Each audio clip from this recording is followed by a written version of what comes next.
Donc qu'est-ce que la définition de l'acupuncture? Donc ChatGPT, je lui ai demandé, vu que maintenant c'est apparemment notre plus fidèle serviteur, il m'a répondu ça. L'acupuncture est une méthode de soins qui utilise des aiguilles insérées sur des points spécifiques du corps pour rééquilibrer l'énergie et soulager divers troubles physiques et psychiques.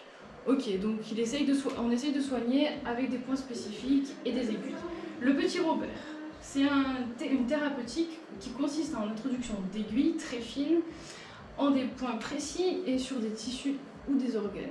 Donc déjà des tissus ou des organes, moi perso je pique pas dans les organes, donc j'étais un peu mitigée avec cette définition. Mais le principe d'introduire une aiguille, elle est là. Le gouvernement français, donc l'acupuncture est une pratique issue de la tradition médicale chinoise. Elle consiste en la stimulation de points d'acupuncture sur divers endroits du corps à l'aide de techniques qui peuvent être physiques, donc implantation d'aiguilles, dispositifs d'acupressure, application de ventouses, d'aimants ou de laser. Donc, personnellement, dans ma formation, tout ce qui est aimant laser, on l'a pas vu du tout. Et vous verrez après si vraiment ça fait partie de la médecine chinoise. Voilà. Selon l'OMS, donc l'Organisation mondiale de la santé, reconnaît l'acupuncture comme une composante de la médecine traditionnelle qui consiste en la stimulation de points spécifiques du corps, appelés points d'acupuncture, généralement avec des aiguilles pour établir l'équilibre énergétique et traiter diverses affections. Donc pour moi, c'est vraiment la définition qui représente un peu de manière globale la médecine traditionnelle chinoise et l'acupuncture. Donc traite des affections avec des aiguilles, bien entendu, pour stimuler des points spécifiques. Donc là, moi je vais vous donner ma définition. Qu'est-ce que pour moi l'acupuncture? Donc l'acupuncture, elle fait partie de la médecine traditionnelle chinoise, qui comporte 5 autres thérapeutiques. Donc la première, le Qigong, c'est des mouvements en fait de gym pour travailler tout ce qui est respiration et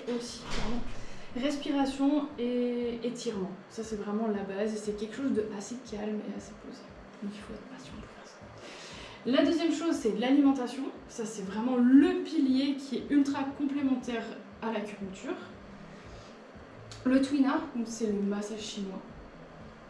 Et l'application des ventouses.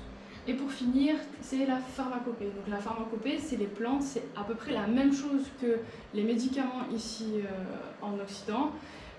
Et eux, ils utilisent beaucoup plus les plantes.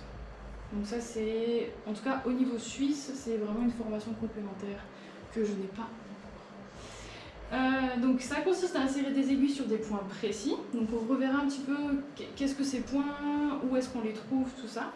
Le but est de soulager des symptômes. Donc le mot symptôme est super important parce que souvent on associe l'acupuncture à soulager des douleurs. Mais on ne soulage pas forcément que des douleurs. On peut soulager des symptômes comme des infections urinaires, des vertiges, cécité dans les troubles neurologiques, troubles de la sensibilité, tout ce qui est cicatrices, ça marche vraiment bien.